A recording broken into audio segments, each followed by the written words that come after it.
જય દ્વારકાધીશ મિત્રો, આજે આપણે પંખી પ્રેમી યુવા ગ્રુપ નવાગામ શિરોડાના સ્થળ ઉપર છીએ અને આજે આપણે સ્વર્ગવાસ શ્રી લાલાભાઈ ધીરુભાઈ બારિયા એમની બીજી પુણ્યતિથિ નિમિત્તે તેમના પરિવાર તરફથી 1111 રૂપિયા પંખીની સણીમાં આપે છે અને સાથે લાલાભાઈના ભાઈ એવા દીપકભાઈ બારિયા અને તેમના પરિવાર તરફથી આપણે અહીંયા સ્થળ ઉપર 5 રોપા જે વડલા પીપળા અને ઉમરા 5 રોપા લાવી અને પોતાના હાથે વાવી અને એક લાલાભાઈની એક યાદગારી રહે એ માટે આપણને રોપા આપે છે.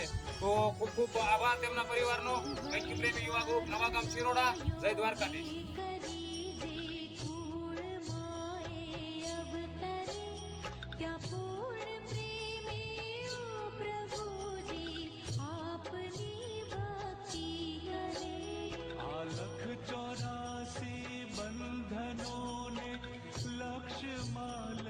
कापजो परमात्माए आत्माने शांति साचे